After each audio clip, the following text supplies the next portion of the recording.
Long before the plough turned to steel and the seed to silence, the folk of the fjords sowed life into the earth. Let me tell you now of the 15 green gifts they once grew, now lost in shadow but yearning to rise again.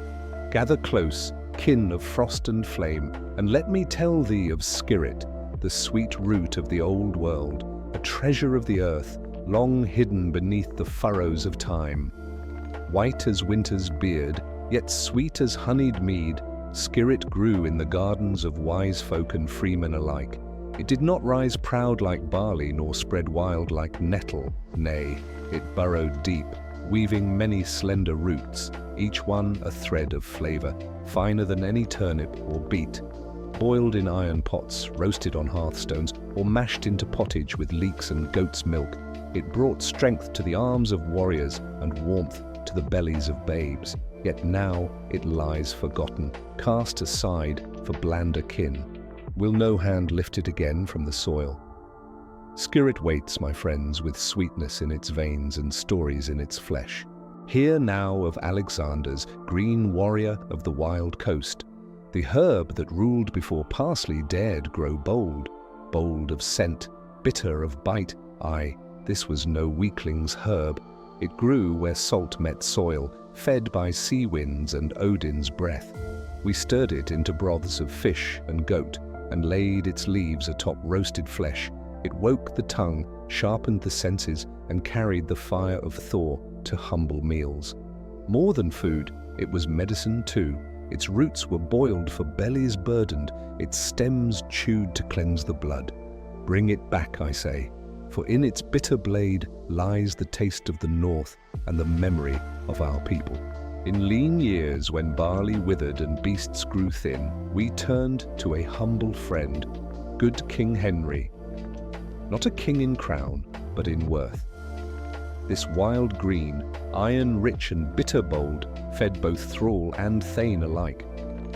Boiled with oats, mixed with blood, or wrapped in flatbread with goat's cheese, it warmed our bones when the wind howled cruel.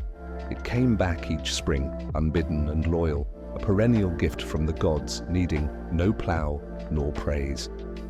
Yet now it hides in ditches and among weeds, mocked by modern gardens that favour prettier fare. Bring it back, I say, the green king without a throne, for in his leaves lives the hunger and the hope of our forebears. By Njord's tide and under Thor's storm, there grew a green gift, sea kale born of salt and stone, its leaves broad as a warrior's shield, its roots deep as saga lore. Sea kale thrived where no crop dared tread, where sea kissed land. We plucked its young shoots in spring, sweet and crisp, roasted them by fire, or boiled in clay pots with fish and wild herbs, a taste of brine and earth, soft as sea foam, yet rich enough to feed the mightiest of men. But now it sleeps among the rocks, unsung, forgotten by gardens and shunned by tongues that crave only sweetness. Bring it back, I say, this coastal treasure. For in sea kale dwells the taste of the shore and the soul of the north wind. Not all strength comes from sword or shield. Some rise quietly, year after year, like the Welsh onion. No bulb like the modern kind, yet bold in flavour. This onion stood through frost and wind, loyal as a hound. We chopped its stalks into stews and porridge, layered it into meat pies, and crushed it into salves for wounds. It asked little from the earth, but gave in return warmth, healing, and the sharp kiss of flavour. Yet in modern fields, it has no throne, replaced by swollen kin who forgot how to endure. The onion of the north, humble, hardy, and green with the memory of our hearths. From the edge of the god's breath it came, Angelica, herb of the high north, sacred and strong. Tall as a warrior's spear, crowned with pale blooms, it grew where others dared not, by cold rivers and wind-torn cliffs. We used it for more than hunger. Aye, it healed the sick, banished poison, soothed fevers, and guarded against the Black Death. Steeped in broth, eaten fresh, or dried for longships' holds, its scent was sharp, its taste bitter-sweet, a fire for the blood. So prized was this plant, we traded it like silver and guarded its groves as sacred ground. Angelica was no mere weed. It was the green breath of the gods and the shield of our people. There was a time when giants walked, not of flesh, but of leaf and stalk. We called it cow parsnip, Heracleum, the green Goliath of the north. Tall as a man's chest, with a crown like snow, it grew wild along fjords and meadows, feeding the folk in lean months. When young, we stripped its shoots and boiled them down, a bitter herb softened by fire, good for hunger, better than nothing. Mixed with meat or baked in ash, it lent its strength, but only the wise touched it, for in age it bites the skin like ice and flame. Now they call it poison and flee its shadow, for they forgot the balance our grandmothers knew. This was once proof that even giants can be kind when handled with care and craft. Low to the earth, yet sharp as a sayax blade. Wild leeks, the green fire of the forest, were a gift to the bold. They grew in secret groves and shadowed glens, where the soil was rich and the god's hand lingered in the loam. We harvested them with care, roots strong, scent fierce.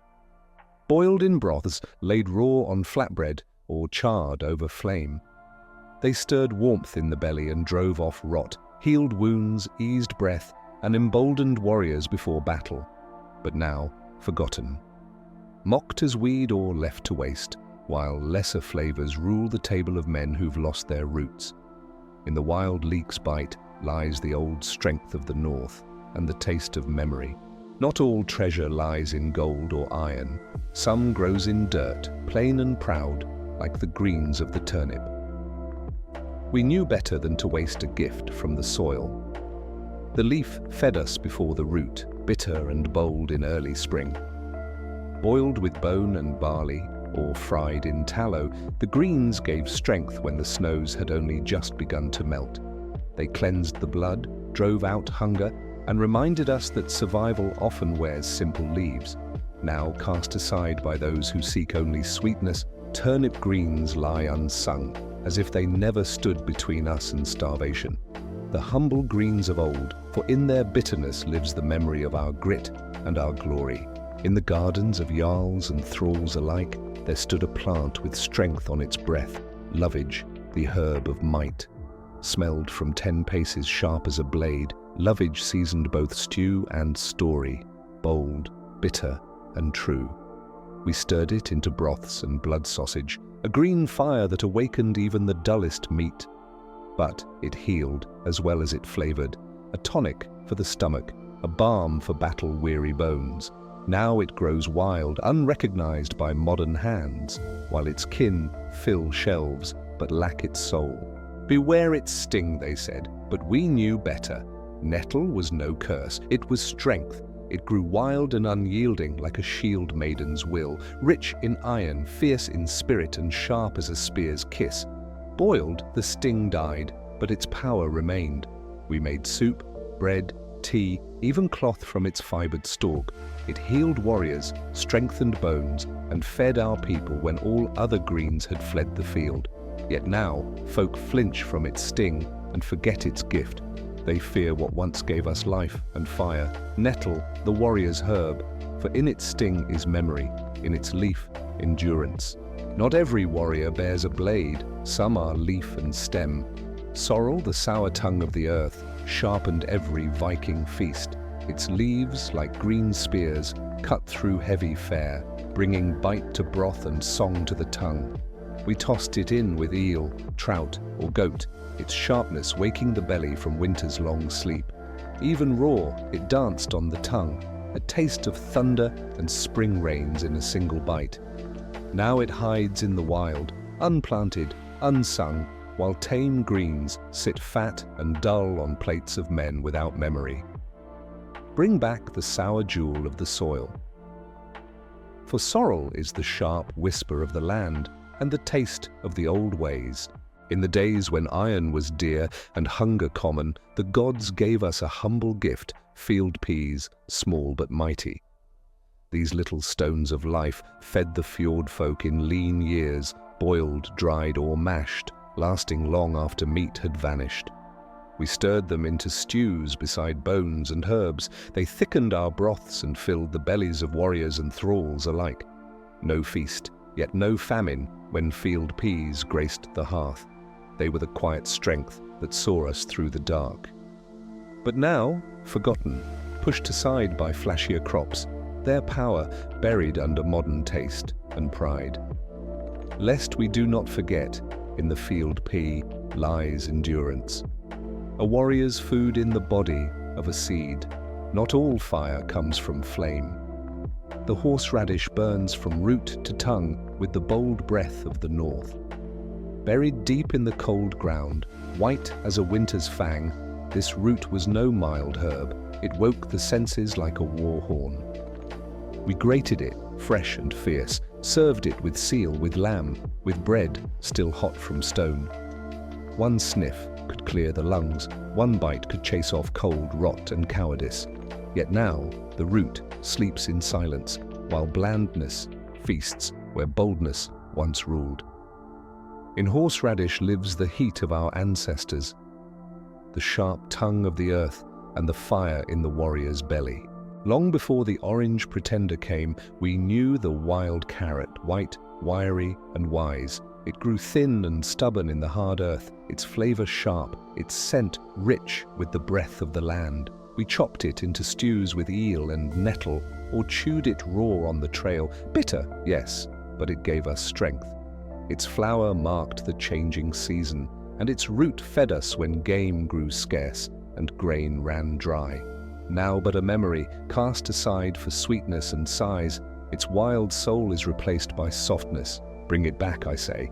The true carrot of our kin, untamed, unyielding, and full of the old world's flavor. So there you have it, 15 treasures from the old soil, forgotten by time but not by the earth. They grew in the shadow of glaciers under Odin's eye. Will you bring them back, or let them fade with the mist? The land remembers, do you?